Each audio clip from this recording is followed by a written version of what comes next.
to get through this. Easy for listening. I was able to do it. Easy for dancing. I'm not a great lover of cats. That's my fear. You're a disgrace, you are. Not me. That's my fear. You're a disgrace, you are.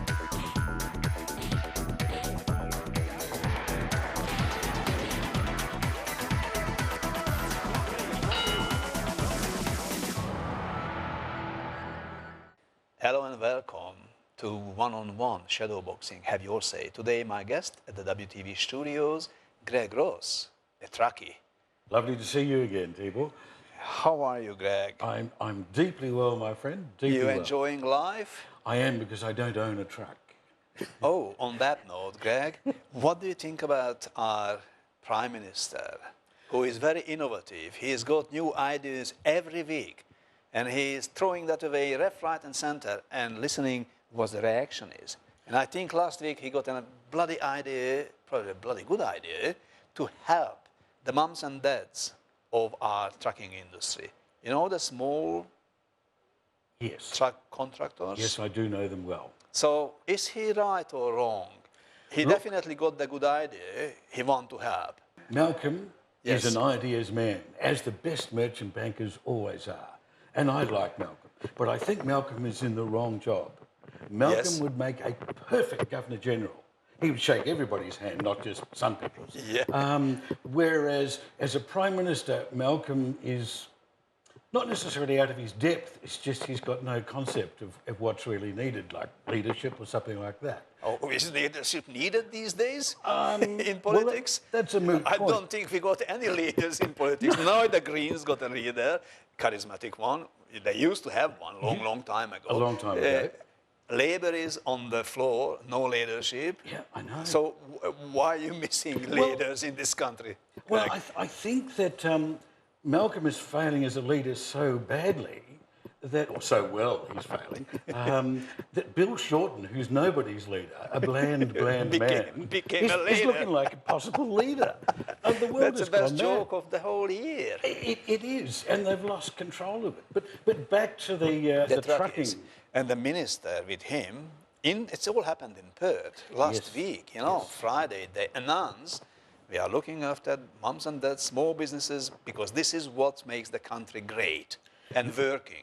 Now, I'm fascinated by the Minister, Michaelia Cash. One thing that does really interest me is I am told that she got less primary votes for the Senate than Ricky Muir did, and we all get upset about Ricky Muir. So I don't know what she thinks about gun shooting, but anyhow. She also appears to have a wonderful track record at Freehills. Yes. As a lawyer, As a lawyer, yes. talking all about industrial relations. Now, I would really like to know Yes. whether that industrial relations was fighting for mums and dads or fighting Or against against. mums and dads. Most likely knowing Free Hills, not fighting from mums and dads, I don't but think against. No mums and However, dads, no. especially with a truck, could afford Freehills. However, she changed the tune because she said, that's why we are here, we are Australians, we are looking after our people. The small She people. had an epiphany, Tibor, an Yes. epiphany, and thought, these are the people we must look after. Now, I think the reason she had the epiphany... So you know the wording, you know, she's not silly. No, she's not. No, she's highly intelligent. She does sort of strike me as the Liberal Party's answer to Christine Milne from the Greens. But she's certainly not stupid. I think they've realised straight away that if this Labor legislation got up, it didn't include all the trucking companies. Yes. The Labor Party, there's no doubt about it, the Gillard government did leave out the mates, the big mates. And I don't know why, because the big mates pay, like Fox, etc., they pay really, really well. They pay their drivers penalty rates, good rates, so there was no reason to leave them out, except that those big companies also use subbies, owner-drivers. Owner-drivers. And they usually use them for the long, long runs where it costs too much to put a driver on, an employee driver. So you go and use the cheaper one. So you say, look, we've got 2 trailers to pull. So you bring your road train in. Yeah. That's you've got a debt of $500,000 for, and see what you can quote us for doing this road train trip. And we are going to look after you. And then As a contractor. yeah.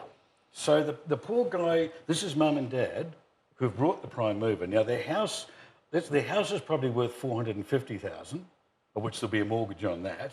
The prime mover's probably worth at least that, perhaps $500,000. But the repayments on that will be somewhere around 1,500, $2,000 a week, guaranteed. So there's not a lot of breathing room there. So the first thing is the prime mover payment has to be made, and the fuel for the prime mover has to go in. Now, if you're doing, say, 1,000 kilometres a day, you're going to need $400 for fuel every day. Now, if that prime mover's on the road every day, and it will be, because there's no choice, that's how much fuel you need each week. That's how much money you need. So they walk in So there. 2,500 approximately for a week. That's right. If you're working, Yeah, when you're working. And you have to, because You can't stop. that's what Malcolm said, and that's what the minister said. These guys couldn't stop, so we have to help them. So Yes. how do they promote to help them? What's the proposition? How do they want to help those little guys? In fact, Malcolm and Mrs. Cash were telling the truth in terms of it will, if that legislation did come in, and it's now been thrown out, and I still can't think of the name, it would break most of these people. They would be ruined, which is dreadful. And it's got to be said, these are, almost all of them are lovely, lovely people, straight, dinky-die, straight-talking, hard-working people. And it's, can I say, bloody tragic. Whatever way it goes, it's bloody awful. They would lose their trucks, they would lose their houses, they would be broken, because the whole cartage system across Australia is based on the premise of getting these people to cart for practically nothing. Okay, so everything is set up. So the money is made by the big companies. Yes, it is. And the small companies or small owners get nothing. owner drivers, they got the less. Yeah, they get from peanuts. from this wonderful trucking industry in Australia. Well, Because you got the distance, we need the trucks, we need to move stuff do. all around, and that should cost less. That's what the company says, because then everyone can afford to buy anything and everything. The whole point we all have to face as people, all of us, myself, you, everyone watching this, is that we all are supported by the truckies. They carry us. And that's an old thing from the 1970s. Truckies carry this country. My word, they do. Because I estimate, just in my own way of looking at it, if we paid these drivers and owners what they should be paid, a decent living wage, I reckon the price of bottled water would go up. Everything would go up 25 to 30%. Would have to. So the government can't possibly allow, we're in a recession, though nobody wants to talk about it. They can't possibly let the prices go up. So they've gone to these drivers, a specific few, not all, let me tell you, and said, look, if this goes up, you're already finding out people aren't going to employ you. And what had happened is the legislation was about to pass, but certain big companies wrote to these drivers and said, wow, can't use you at the moment because it's going to cost too much. It wasn't even in. But they so the scare tactic was wonderful. So Malcolm had them already lined up saying, Mr. Turnbull, you're right, we can't get any work. Because you can't get any work, because the boys are sitting back there with the cigars, they've sent the letters out, and these poor schmucks, and I'm sorry, these poor schmucks have believed it, because they've got to believe it, because there is no money coming in, and it is a nightmare. So for the first time, I think, in Australia or New Zealand history that I can think of, we've got a bunch of people standing up saying, for God's sake, don't increase the money you're paying us. Please, pay us less. It's the only way we can survive. Now, I tell you what... Could they survive it less? No. It's already under the pump and pressure. They'll go broke. Mr. Smith goes broke. Mr. and Mrs. Smith lose their house, the marriage is gone, it's all a disaster. So what happens is... The bank wins. The bank wins because they take the house, they've got the prime mover, they don't care what they get for that. They knock that off, and who buys it? Mr. Jones, who thinks, you know, I can make that work. I'm a driver, I know how to drive a Road Ranger gearbox, I can make that work. So he trots into his bank, says, look, I can get this contract, can I buy that prime mover? And the bank rolls their eyes and gets out the paperwork on the house, think, yep, that much equity. My word, my friend, my word. Welcome to the trucking industry, and make sure you vote Liberal because they are going to look after you. And you know what? For the first year, maybe 2 years, it actually works. And then he discovers that truck was getting older, because it's nothing to knock off 350, 400,000 kilometres a year in a prime mover. Now, once you get to 1 million kilometres, you're looking at engine rebuilds, you're looking at gearbox rebuilds. Everything. So you're looking at 100 grand, 150 grand, plus maintenance on the tyres. Tyres at $1,000 to $2,000 each. We all seen the rubber all lying around the roads. So what happens is you don't buy new tyres. You keep working those tyres further back through the trailer till they do blow, because you can't possibly afford a new one. The only thing you have to keep buying is the fuel, because the fuel companies are as cunning as the Liberal Party. What they do, the fuel companies, because that was the minister's one promise, which is says, with the truckies we keep alive, and the families, the small shops in the countryside and the fuel stations will survive. My word, they will, because the fuel stations now, if they're a franchise, and they usually are, Yes. they're kept on a string by the big fuel companies anyhow. And the big fuel companies say to the truckies, right, we're going to give you a fuel card. Thank God for that. I won't have to pay for my fuel till the end of the month. But you do. It's a direct debit system. The minute you put that card in, straight out of your bank. So the fuel company gets paid before even the banks and the finance company. So the fuel companies don't care. And you don't go very far if you can't put 1,200 litres in the truck for the next day. You don't go very far at all. So there's never a fuel bill to be paid when these poor people go broke. And they do go broke. On that note, Greg, we have to go for a short break, but please stay with us because we continue our discussion with Greg Ross, truckie. Hello and welcome back to One-on-One Shadowboxing, Have Your Say. And I'm here in WTV studios with Greg Ross, who is a truckie. You are really a truckie? Have you driven trucks? I've just thought about it as we went to break. Being a Kiwi born, we got our licence at 15 in New Zealand, and my job in the Christmas holidays was to drive a D-Series Ford truck at a fruit box company, and I used to drive it around the yard. So driven since then. I first drove road trains for Brambles in Kalgoorlie in 1975 or 76. And in fact, the last... So that's only 40 years. Yeah. So you're not a real driver. No, no, not really. And So you saw lots of things in 40 years in the trucking industry. I've seen a lot of things, a lot of fun things. I love trucks. I love machinery. So seen some great times. I've seen a number of people go broke, including bosses. I've seen some bosses do very, very well when the company's got big enough. A big company has made an offer and said, we'll take that over. I've seen it happen in one company, Rocky Gully Transport, years ago, from down south, cutting sheep and cattle. I worked for them. And Brian, the owner, he then sold to Lawson Clopper's Transport. Both great bosses. I worked for both of them. And eventually Lawson sold out. He bought Christmas Creek Station in the Kimberley. Lawson sold out to Road Trains of Australia. Mm-hmm. So it just got bigger and bigger and bigger. And that's two bosses who'd built the companies up from nothing, did exceptionally well by making great business decisions, and that's vital. These were business people. First and foremost, business people. But mums and dads driving the truck, the small... Mums and dads. The small contractors? Well... Have you tried yourself to buy a truck? No, no. I've never had either the courage... never, ever... I don't think I've even thought about it. Never had the courage... Yes. And never been so bloody crazy. Because I've seen what they cost, and I think, my God. And you compare it to the cost of a house... And I go back to courage. Perhaps I'm not the one to have a go. I've never done it. And Tibor, at my age, at 65, can I just say, thank God I've never done it, because I can get on a plane and fly to Europe tomorrow, you know, because I don't have two trucks floating around me. But what I do have is lots of people still saying to me, hey, come and drive our trucks, come and do this. Yes. And I will. I've got a friend at the moment who's sitting in his house wondering what on earth to do. He once had 9 trucks. I won't mention his name or anything, but he's a great guy, lovely guy, treated his drivers beautifully.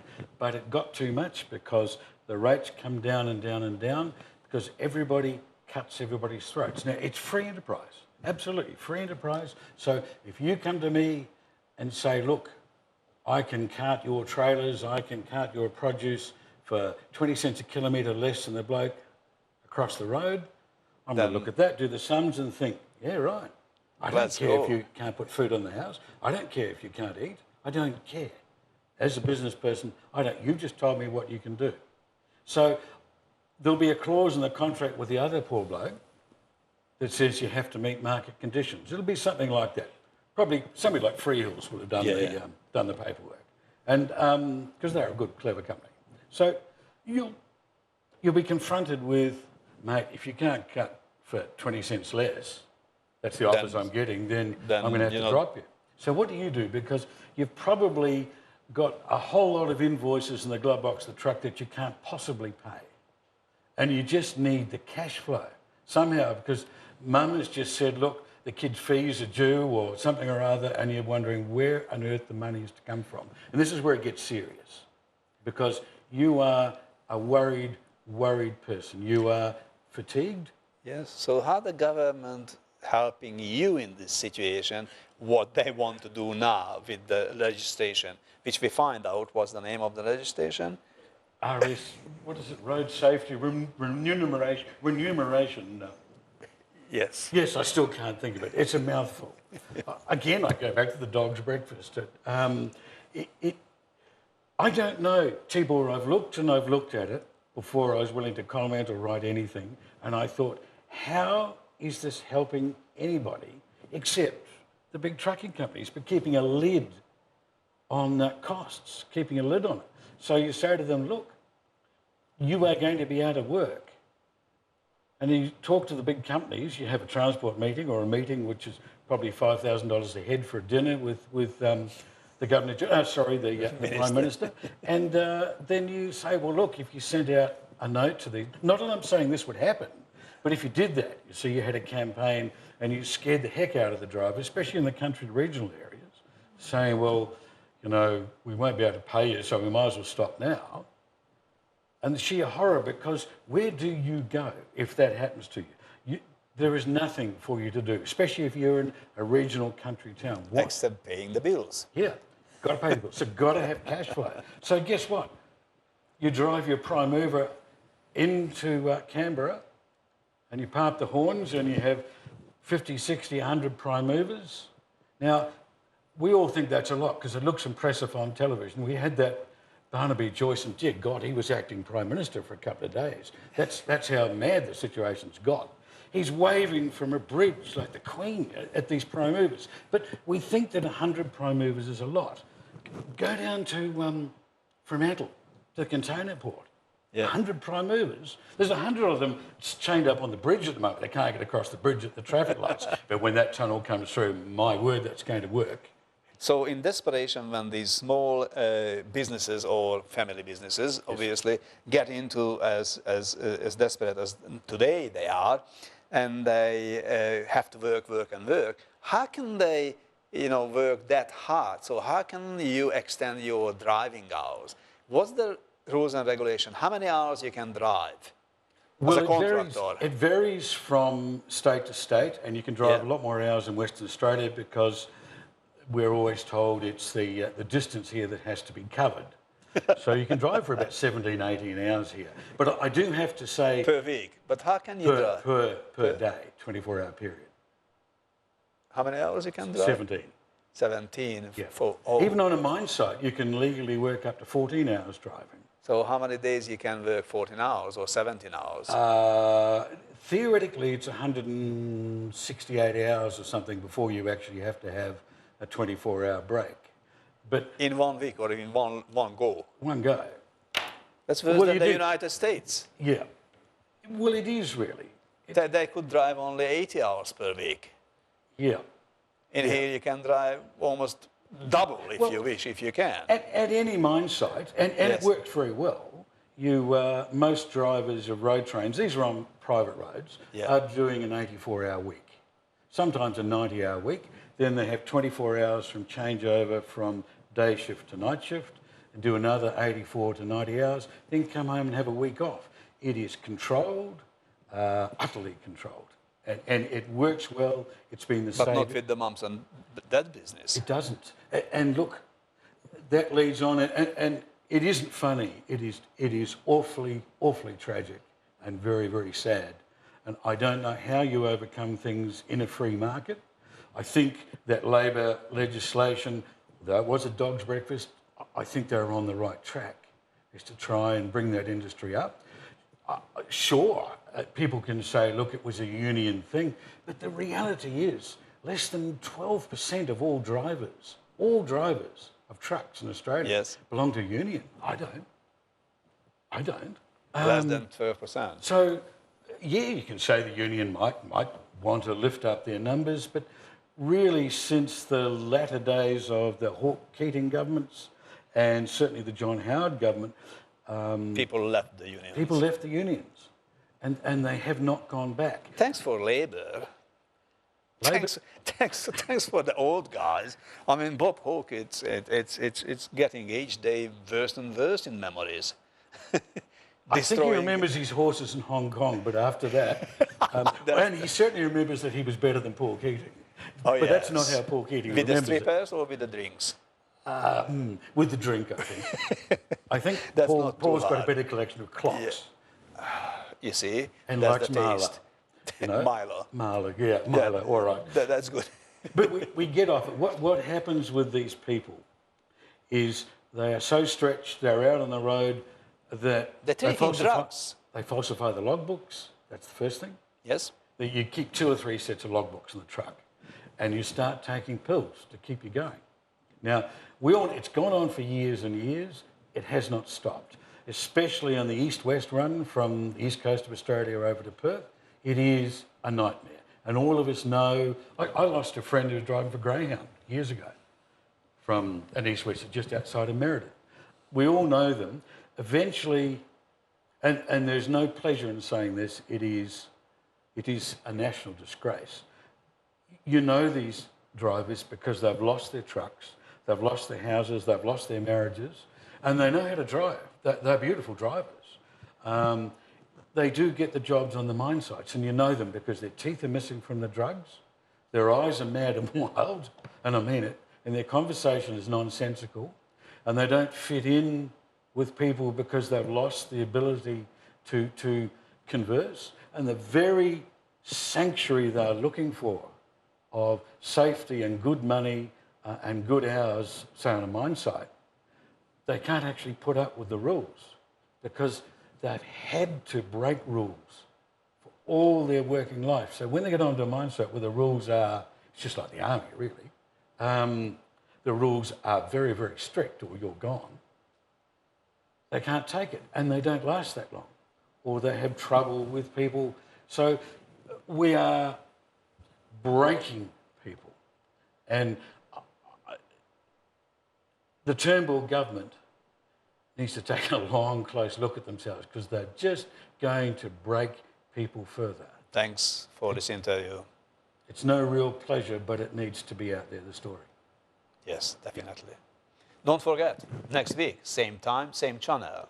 Have your say. One-on-one shadow boxing. You're a disgrace, you are. Not me, that's my fear. You're a disgrace, you are.